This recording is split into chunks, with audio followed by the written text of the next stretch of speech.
아니 무슨 박쥐가 이렇게 커? 오늘은 마치 100년 넘게 살고 거대해진 것만 같은 이 박쥐의 비밀, 그리고 이 녀석 못지않게 거대하다는 또 다른 동물들의 치명적인 비밀, 그 탑4를 파헤쳐보겠다. 딱 집중! 거대한 동물 탑4. 브라마 치킨, 씨암탉, 장닭, 토종닭. 세상엔 정말 여러가지 닭들이 존재하지만 그중 가장 희귀한 닭을 딱 한 마리 꼽자면 바로 이 브라마 치킨을 꼽을 수밖에 없다. 브라마 치킨은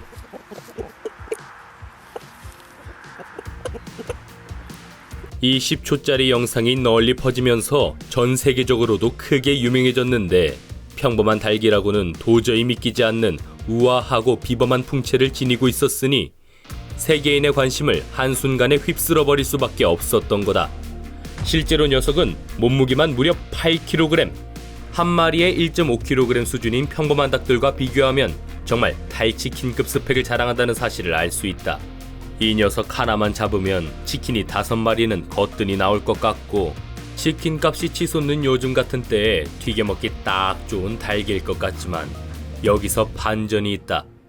녀석은 식용이 아니라 애완용. 한 마리당 무려 80만원이나 하는 아주 소중한 닭이라는 사실이다. 녀석의 화려한 털가죽을 사랑하는 매니아들은 아낌없이 돈을 내고 녀석을 사재 낀다는데, 하긴 내가 보기에도 이 화려한 녀석을 기름에 튀겨 먹는 건 완전히 재능 낭비라는 생각이 든다. 생긴 게 멋지고 아름다운 녀석들은 그 아름다움을 세상에 널리 퍼뜨려야 한다. 마치 나처럼. 거대한 동물 탑3. 타조. 타조라는 새는 알고 보면 엄청난 스펙을 가지고 있다. 일단 녀석은 그 떡대만 무려 2.75m로 지구상에 존재하는 새 중에서 가장 거대한 덩치를 소유하고 있다. 게다가 최대 속력 시속 70km, 평균 속력 시속 50km, 자전거 정도는 가볍게 따라잡을 수 있는 어마어마한 속도를 갖고 있다는 점도 포인트다.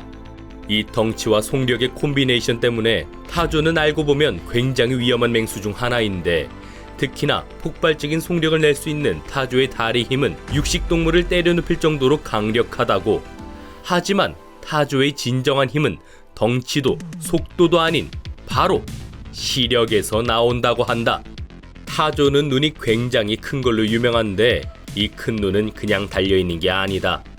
녀석의 시력은 무려 25.0으로 눈이 좋기로 유명한 매나 독수리와 비교해보아도 압도적으로 눈이 좋다는 사실을 알 수 있다. 실제로 타조는 약 50m 거리에 떨어진 작은 개미 한 마리를 볼 수 있을 정도라는데, 이 정도면 눈에 망원경을 달고 다니는 수준, 아니 거의 혼자 맵팩을 키고 다니는 수준이라고 할 수 있겠다. 그런 타조에게 유일한 단점이 있다면 바로 하늘을 날 수 없다는 것. 하지만 타조는 날개를 잃어버린 대신 우월한 덩치와 스피드를 얻을 수 있었기 때문에 날개를 포기하고 얻은 다른 능력을 보면 그깟 날개 없어도 그만인 것 같기도 하다. 또 마지막으로 하나만 더 짚고 넘어가자면 타조는 우리 인간과도 굉장히 가까운 새다. 실제로 녀석들은 무려 기원전 1000년 전부터 때로는 가축으로, 때로는 애완동물로 함께 해왔는데, 우리나라의 위인 연암 박지원 선생이 남긴 열화일기에도 잘 찾아보면 타조에 대한 내용이 있을 정도라고. 그런 타조가 가장 귀한 대접을 받는 나라는 놀랍게도 저 위쪽 북한이라는데, 북한에서는 타조로 불고기를 만들어 먹기도 하고 타조발로 족발을 만들어 먹기도 한단다. 게다가 타조뼈로 이쑤시개를 만들어 쓰고 담배 파이프까지 만들어 사용할 정도라는데, 이 정도면 타조를 좋아해서 그런 게 아니라 그냥 자원이 부족한 거 아니야? 라는 합리적 의심이 생길 정도다. 거대한 동물 탑2. 퓨마. 브랜드 로고로 유명한 퓨마 역시 생각보다 덩치가 큰 동물의 대표격이다. 녀석의 몸무게는 최대 100kg이고 크기는 대략 1m에 이른다는데, 퓨마가 인간과 함께 있는 장면을 보면 그 압도적 크기를 조금은 느껴볼 수 있다. 그러나 이쯤에서 반박하고 싶은 사람도 있을 거다. 사자, 호랑이, 그리고 제규어까지 덩치 큰 고양이과 동물이 얼마나 많은데 고작 퓨마를 거대한 동물이라고 들이대냐고 말이다. 하지만 퓨마와 사자, 호랑이, 제규어는 알고 보면 엄청난 차이를 가지고 있다. 사자, 호랑이, 제규어는 분류상 표범학과에 속하는 반면 퓨마는 그냥 고양이학과에 속하기 때문이다. 그러니까 퓨마는 사자, 호랑이, 제규어보다 우리 집 근처에 돌아다니는 평범한 길냥이들에 훨씬 더 가깝다는 뜻이다. 실제로 퓨마와 고양이는 새끼 때 정말 똑같이 생겨서 새끼 퓨마를 고양이인 줄 알고 길렀던 사람도 있었다는데, 처음엔 귀여웠던 고양이가 날이 갈수록 거대한 퓨마로 자라나는 모습, 주인 입장에서는 거의 공포 영화가 따로 없었을 것 같다. 아무튼 이 사실을 알고 퓨마를 다시 보면 그냥 덩치만 큰 고양이 같아서 귀엽다 라는 생각이 들 수도 있겠지만, 퓨마는 성질이 굉장히 더럽기 때문에 만약 실제로 마주치면 바로 도망가는 게 필수라고 한다. 하여튼 이놈의 고양이들 덩치가 크나 작으나 더러운 성질머리는 똑같은 것 같다. 거대한 동물 탑 1, 황금볕 과일박쥐. 가끔 가다가 이렇게 거대 박쥐가 나타났다! 라는 신박한 뉴스를 본 사람들이 있을 거다. 그 무시무시한 뉴스의 주인공이 바로 이 황금볕 과일박쥐라는 거. 이 녀석은 진짜 실존하는 박쥐로 박쥐 중에서도 큰 박쥐과에 속하는 특수한 생명체인데, 날개를 쫙 펴면 그 크기가 무려 1.7m에 이르고 하루에 최대 40km를 이동할 수 있는 지상 최대의 박쥐로 알려져 있다.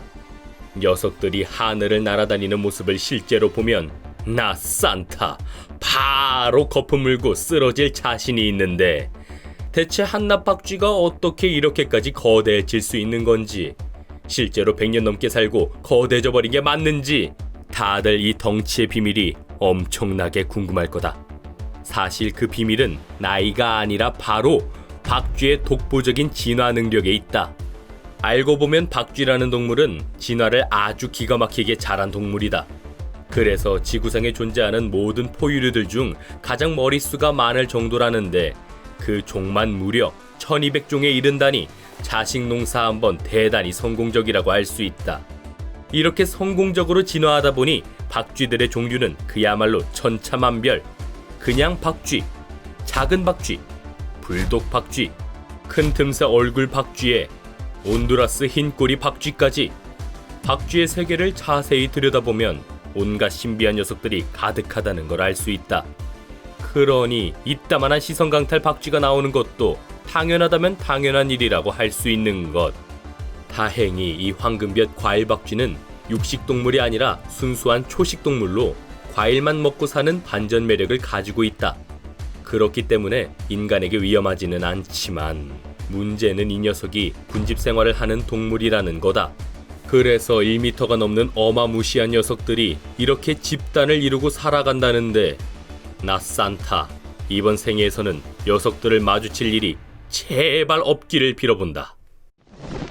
사진으로만 보던 동물들을 언젠가 두 눈으로 실제로 보면 100이면 100 깜짝 놀란다고 한다. 생각보다 덩치가 너무 커서 말이다.